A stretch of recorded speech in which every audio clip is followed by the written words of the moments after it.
We're here at the House of Blues with Mike Truman and Chris Healings from Hybrid, and we want to ask them a few questions about their current U.S. tour. What were your expectations when you started this tour, musically and personally? Well, we basically had a good grounding for what we had to expect coming from being on tour with Moby 3 years ago. So the only difference being, rather than being the support act and being whisked around with all of Moby's crew and kind of basically just turning up, doing your thing, they sort everything out, play our set, and then kind of get to go to the bar. The emphasis is on us, so it's our tour, so it's a little bit scarier. So there's a lot more fingers crossed, really. But it's all worked out rather well. So I mean, it's kind of met and surpassed expectations, really. I mean, we haven't actually been playing live over here for ages. We took 2.5 years off, basically, 2 years off from playing live, just to get the new album done. We just didn't want to have that kind of repeat of somebody singing the same setup with 3 people playing again and not have the set move on at all. So I mean, we've added all the live players, and it's gone from a very electronic show to a much more live show. So it's worked out well, but it's a bit scary.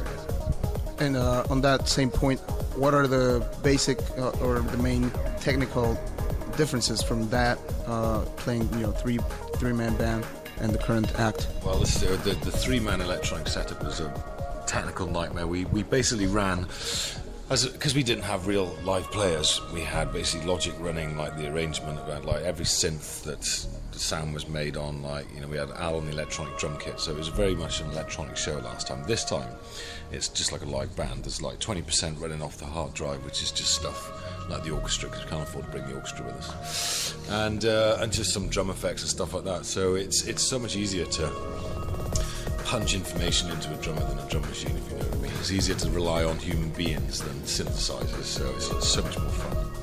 What kind of rehearsals did you go through in order to prepare for the tour? Did all of you get together to jam a few times before it started? Yeah, and punching the drummer lots, as Chris said. No, we did quite a few rehearsals. I mean, basically, we did the first live gig we did with the new setup. We did about 2 weeks worth of rehearsals in London. That's before the Winter Music Conference, and I remember the day we actually sort of all started playing together, and we were like, "It's never going to work. It sounds horrible, crap." It was really bad. So we got it to a level that was kind of acceptable. But the first set we did in Miami was kind of, we didn't get it right at all. We literally had like 4 days to kind of like organise the backing and sort of get the programme done.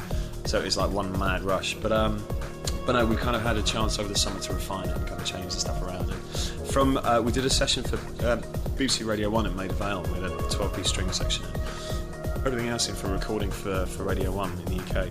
And that was really where the new set kind of came from. So we've had a lot of chance to kind of rehearse it and get it right. And because we've been playing, apart from a little break in the middle of the tour, because we've been playing more or less night after night, it's getting better and better. And it's now getting to the point where you can really feel you can play off one another.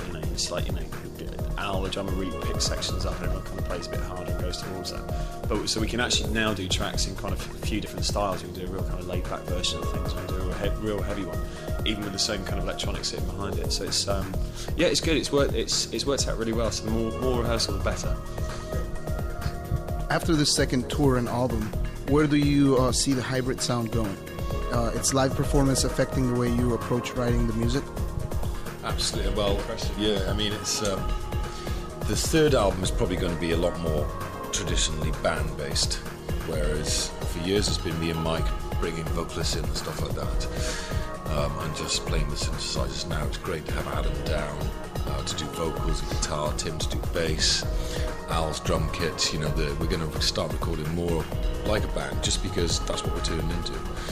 Not because we're trying to push it that way, just because that's natural development, I think. And it's nice to watch bands, develop and go down different roads, different albums, different directions.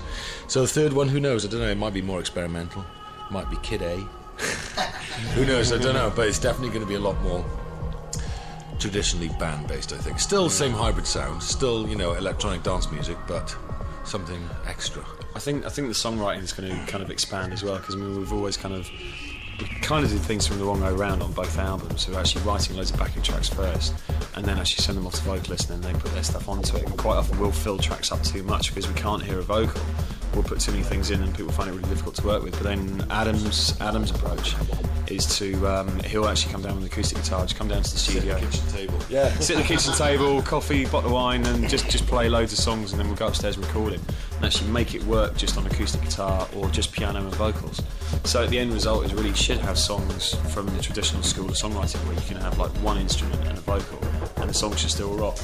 That's the way it should really work. So we're going to do it more from that approach, and we've always wanted to kind of produce a rock band. We've always wanted to kind of find a band and do all the hard disk edits and all the kind of mental Aphex Twin kind of production on it. And we've been looking for a band for ages, and we never really found one. And then since we started playing together, it's probably going to be us in the end. So we're going to start jamming and sort of going back to the kind of the garage sessions kind of idea of getting the live drums and all the amps and everything stacked up, turn everything right up, and just kind of jam for a couple of hours with Pro Tools recording in the corner, and start editing stuff and then kind of reassembling the tracks from that. So no, it's good. It's a whole different world for us. I mean, a lot of live bands that have been doing this since day one probably laugh at it, but for an electronic act, kind of actually recording as a proper band that way round, it's really invigorating. It's great. You really kind of feed off one another. Instruments as well. Yeah, completely. This is it. I must say as well, is even though we're developing, just turning into this live band, I mean, so on this album, because things are a little bit different, morning sci-fi from Wide Angle, I've heard a couple of kids go, oh, it's not dancey enough. For a lot, it's a lot darker than the first album. But I mean, we've just done our own remix of Higher Than the Skyscraper, which is going to be next single with all remixes, Freak Nasty, and hopefully Satoshi Top. That'll be out before Christmas. But that mix that we've done of the album version is the old style hybrid. It's dirty, breaky nonsense. It's lovely. I played it last night in Montreal. You know that your single True to Form went #1 in the Balance record chart. So that was awesome. Finally, guys, we don't want to take a lot of your time. Are you writing any new material while you're on the road? And if so, what kind of equipment are you using? We've got plans to. We've really planned to. We've got Chris's 17-inch PowerBook, this beast of a laptop. We've got an M-Box and a few other bits and bobs on there. We had to buy a Logic 6. We actually did an advert while we were actually on the road. We had to edit down one of our tracks to fit an ad. So every single day they'd send a new bit of visuals over, so we'd have to kind of re-edit it again. So we had to buy a Logic while we were over here, just to tweak it. So we've got all the technology we need to actually track some stuff really.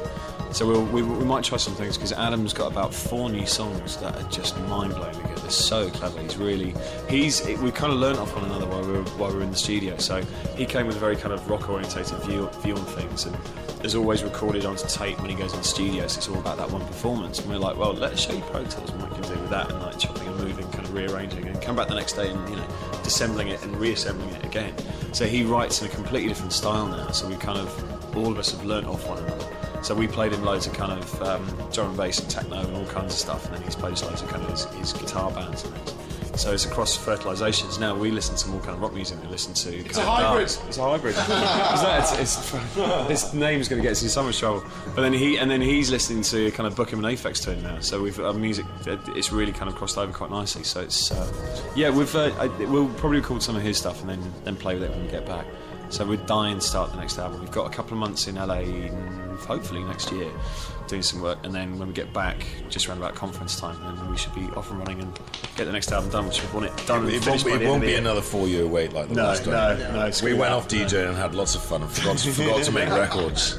Which is a really bad move. So are you saying that probably by WMC 2004 there should be an album? Yes, without shadow of a doubt, and a new live set, so we'll come back all guns blazing. That's really good news for all the fans out there. Any final words that you guys want to add before you head out?